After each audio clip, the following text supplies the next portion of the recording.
এই 12টা ম্যাথ যদি আপনি কমপ্লিট করতে পারেন তাহলে আপনার দ্বিতীয় অধ্যায় কমপ্লিট। যারা হচ্ছে এই 12টা ম্যাথ কমপ্লিট করতে পারবেন এবং আজকের ভিডিওটা সম্পূর্ণ দেখে একটা লাইক কমেন্ট করবেন, শেয়ার করবেন, তাদের জন্য আমি গণিতের 12টা কোশ্চেন অর্থাৎ গণিতের সেট অফ ফাংশন থেকে 12টা কোশ্চেন বোনাস দিব, যেন তারা এখান থেকে অনায়াসে 10 পেতে পারে। আসসালামু আলাইকুম, অল এডুকেশন জনের পক্ষ থেকে আপনাদের সবাইকে জানাই আন্তরিক শুভেচ্ছা অভিনন্দন। আজকে হিসাব বিজ্ঞান অধ্যায় নাম্বার 2 লেনদেন এসএসসি 2027 এবং 28 দুজনের জন্য। বিশেষ করে এই যে সাজেশনটা দেখতেছেন, এইটা আমার ইউটিউবে একটা আপু কমেন্ট করেছিল যে দ্বিতীয় অধ্যায় থেকে কমন কিছু প্রশ্ন দাগায় দিলে ভালো হয়। শুধুমাত্র তার জন্য, তার কমেন্টের জন্য আমি আজকে সুন্দর একটা সাজেশন তৈরি করেছি, যে সাজেশনটা করলে এই দ্বিতীয় অধ্যায় থেকে প্রশ্ন আসলে 100% আপনি অ্যান্সার করতে পারবেন। এবং আই হোপ যে যেগুলো আমি এখানে বলে দিব সেগুলো খাতায় নোট করে রাখবেন, এগুলোই খাতায় করবেন, যা দেখবেন এগুলোই পরীক্ষায় আসছে। এখন কি করতে হবে তাহলে? সাজেশনটা পুরোপুরি দেখতে হবে। আর আরেকটা বিষয় একটু বলে রাখি, সেটা হচ্ছে এভাবে কমেন্ট বক্সে কমেন্ট করবেন, ইনশাল্লাহ আপনার কমেন্টের উত্তর এবং যদি কোনো প্রবলেম থাকে সেটা সমাধানও আমরা ভিডিওর মাধ্যমে বা আপনাকে যেভাবে হোক না কেন সমাধান দেওয়ার চেষ্টা করবো। সো কাইন্ডলি সবাই একটু কমেন্ট করবেন এবং এই ভিডিওগুলো একটু শেয়ার করে নিজের টাইম লাইনে রেখে দিবেন, প্লাস একটু বন্ধু বান্ধবদের কাছে দিবেন যেন তারা উপকৃত হতে পারে। তো আসল কথা না বাড়িয়ে আমরা ক্লাসে চলে যাই। হিসাব বিজ্ঞান এটা 2027 যারা পরীক্ষার্থী অর্থাৎ যারা টেস্ট আছে সামনে পরীক্ষার্থী আছে তাদের জন্য এটা বেস্ট। আর 28 যারা পরীক্ষার্থী তারা হয়তো এখন কি অর্ধবার্ষিক দিচ্ছে বা সামনে অর্ধবার্ষিক দিবে, তাদের জন্য দ্বিতীয় অধ্যায়টাও খুবই ইম্পর্টেন্ট, কারণ আমরা জানি এখান থেকে প্রায় অনেক প্রশ্ন আসে, 2 থেকে 3টা প্রশ্ন কমন পড়ে যায়। সো আমরা একটু দেখি, সবার জন্য এটা গুরুত্বপূর্ণ। তো আমরা পাঠ্য বইয়ের যে প্রশ্নগুলো আছে সেখান থেকে পাঠ্য বইয়ের আপনি 1 নাম্বার যে সৃজনশীলটা আছে এইটা ভালোভাবে করবেন। এখানে আছে ব্যবসায়িক লেনদেন নয় এমন ঘটনা সমূহ চিহ্নিত করতে হবে, আর লেনদেন চিহ্নিত করে সমীকরণ বলে তার কারণ ব্যাখ্যা করতে হবে, আর হিসাব সমীকরণের উপর লেনদেনের প্রভাব দেখাতে হবে। আচ্ছা, প্রশ্ন কি হবে না হবে সেটা তো আপনারা সাজেশন দেখলেই, সাজেশন অনুযায়ী আপনারা যদি বইয়ে গার্ডেন তাহলে প্রশ্ন এমনি দেখতে পারবেন। যদি আপনাদের পরবর্তীতে কোনো প্রবলেম হয় এই ম্যাথগুলো আমি আপনাদেরকে সলভ করে দিব। এমনিতেও আমি নেক্সট ক্লাসে চেষ্টা করবো যে এই ম্যাথগুলো 10টা-15টা ম্যাথ যাই দিই এগুলো সলভ করে দেওয়ার চেষ্টা করবো। তো আসুন, এটা হচ্ছে কি পাঠ্য বইয়ের অনুশীলনীর 1 নাম্বার সৃজনশীলটা আমরা ভালো করে দেখার চেষ্টা করব। ওকে, এরপরে আমরা করব হচ্ছে পাঠ্য বইয়েরই 3 নাম্বার যে সৃজনশীল প্রশ্নটা আছে আপনার অনুশীলনের, ওই 3 নাম্বার সৃজনশীল প্রশ্নটা ভালো করে যাবেন, ইনশাআল্লাহ এখান থেকেও কমন পড়ে যেতে পারে। তাহলে হলো 2টা। 3 নাম্বারের যে প্রশ্নটা রাখা আছে সেটা হচ্ছে পাঠ্য বইয়ের 4 নাম্বার সৃজনশীল। আপনি 4 নাম্বার সৃজনশীলটা যদি করেন তাহলেও মোটামুটি কমন করে যাবে। তাহলে অবশ্যই পাঠ্য বই কিন্তু খুব গুরুত্বপূর্ণ বিষয়, পাঠ্য বইয়ের গুলো আগে পড়তে হবে সবগুলোই, বাট এর মাঝখান থেকে আমি 3টা ইম্পর্টেন্ট খুঁজে বের করে রাখছি।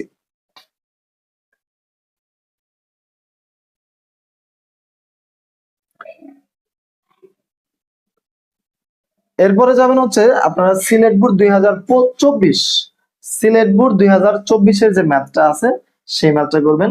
এখানে মিস্টার রবিন নামে 2023 সালের একটা ম্যাথ দেওয়া আছে, এই ম্যাথটা 100% ভালোভাবে করার চেষ্টা করবেন। যদি প্রবলেম হয় আমাকে বলবেন, আমি সলভ করে দিব, বাট এই ম্যাথটাও আসার সম্ভাবনা অনেক বেশি। আমি এখানে যে ম্যাথগুলো মানে স্টার মার্ক করে রাখছি সেগুলো অনেক বেশি ইম্পর্টেন্ট, এবং এই ম্যাথগুলো যদি আপনি করতে পারেন তাহলে হবে কি আপনার যে কোনো ধরনের ম্যাথ আপনার সমাধান করা ইজি হয়ে যাবে, একদম ইজি হয়ে যাবে। আমি এই টাইপের ম্যাথ এখানে রাখছি।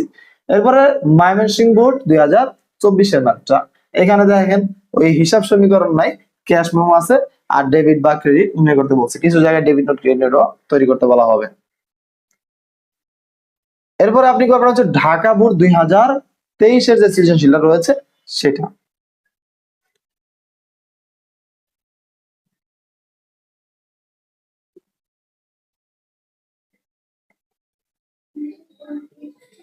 এরপরে যাবেন যশোর বোর্ড 2023। যশোর বোর্ড 2023-এর ম্যাথটা কিন্তু ছোট কিন্তু ভেরি ভেরি ইম্পর্টেন্ট। কিভাবে আমি একটু বলে দিই, এই টাইপের ম্যাথ আপনারা সবসময় দেখে থাকবেন পরীক্ষায় আসেই, যে একটা চালান তৈরি করো, একটা ক্যাশ মেমো তৈরি করো, এই ম্যাথগুলো পরীক্ষা 100% দিবেই আপনাকে। এই যে এতগুলো 11টা সৃজনশীল দিবে তার মধ্যে একটা সৃজনশীলের মধ্যে এগুলো থাকবেই, মাস্ট বি ইম্পর্টেন্ট এগুলো।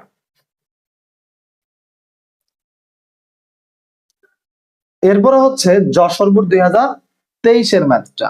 তো আমি কিন্তু আবারও বারবার বলতেছি যে এই ম্যাথগুলো যদি আপনি করতে পারেন, যে ম্যাথগুলো আমি এখন দেখাই দিচ্ছি, সেই ম্যাথগুলো যদি করতে পারেন আপনি, তাহলে দ্বিতীয় অধ্যায় টোটালি আপনার কমপ্লিট। আপনার আর কোনো ম্যাথ করার প্রয়োজন নাই।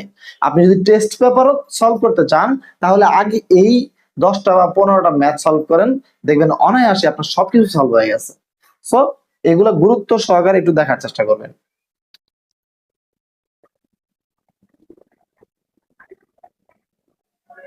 এরপরে যে ম্যাথটা রাখছি সেটা হচ্ছে রাজশাহী বোর্ড 2022। এরপর আমরা যাব হচ্ছে ঢাকা বোর্ড 2021। যদি লেখা বোঝা না যায় আমার কথাটা মানে কাইন্ডলি মনোযোগ দিয়ে বোঝার চেষ্টা করবেন। ঢাকা বোর্ড 2021-এর যে ম্যাথটা আছে, সেখানে মেসার্স খন্দকার এন্টারপ্রাইজে যে অঙ্কটা আছে সেটা একটু ভালোভাবে করবেন। এখানে আমি যেগুলো দিচ্ছি এই 10 থেকে 12টা ম্যাথ, এগুলো একটু ভালো করে করবেন, তাহলেই হয়ে যাবে। 12টা ম্যাথ দিচ্ছি আমি, হ্যাঁ। এই 12টা ম্যাথ যদি আপনি করতে পারেন তাহলে আপনি দ্বিতীয় অধ্যায় শেষ। এবার আসছি, এই যে আমি দিলাম হচ্ছে 2024, 23, 22, 21, 20, এখান থেকে জাস্ট 10টা সিলেক্ট করছি। এবং 2025 সাল থেকে আপনি যে ম্যাথ করবেন, রাজশাহী বোর্ড 2025-এর যে ম্যাথটা আছে, এই 3 নাম্বার ম্যাথটা, এই ম্যাথটা কমপ্লিট করবেন। এবং আরেকটা ম্যাথ করবেন, সেটা হচ্ছে সিলেট বোর্ড 2025। তাহলে ইন টোটাল মানে আপনার 12টা ম্যাথ হলো। এই 12টা ম্যাথ যদি আপনি কমপ্লিট করতে পারেন, তাহলে আপনার দ্বিতীয় অধ্যায় কমপ্লিট। এখন আসি কিছু গুরুত্বপূর্ণ কথা। এই হিসাব বিজ্ঞান অধ্যায় 2 এর লেনদেনের ভিতর থেকে আপনি যদি যে 12টার কথা বলছি আমি, এই 12টা যদি কমপ্লিট করতে পারেন, তাহলে কমেন্ট বক্সে জানাবেন আমার 12টা শেষ। তাহলে আপনার জন্য একটা বোনাস আছে, সেটা হচ্ছে আমি আপনাকে গণিতের দ্বিতীয় অধ্যায় সেট অফ ফাংশনের উপরে জাস্ট 12টা ম্যাথ দিব। এই 12টার বাইরে থেকে কোনো ম্যাথ পরীক্ষায় আসবে না। আপনি কতে বলেন, খতে বলেন, গতে বলেন, 100% কমন পড়ে যাবে, জাস্ট 12টা ম্যাথ। এমনকি এমসিকিউতেও কমন পড়ে যাবে। সো অনলি 12টা ম্যাথ করে যদি আপনি পুরো 10 পেতে পারেন, তাহলে আর কি দরকার আছে অন্যান্য গুলো করার, বা এত প্যারেশন নেওয়ার কোনো প্রয়োজন নাই। তো তাহলে আমি যে হিসাব বিজ্ঞানের 12টা ম্যাথ দিছি এগুলাও করবেন, করে আমাকে জানাবেন। যদি আপনি না পারেন তাহলেও কমেন্ট বক্সে জানাবেন যে আমি এই বোর্ডের এইটা পারি নাই, আমাকে সলভ করে দিলে ভালো হবে। আমি 100% শিওর সেটা সলভ করে দিব। শেষ পর্যন্ত সাথে থাকার জন্য ধন্যবাদ। ভালো থাকবেন, সুস্থ থাকবেন। অবশ্যই চ্যানেলটা একটা সাবস্ক্রাইব করে যাবেন। আসসালামু আলাইকুম।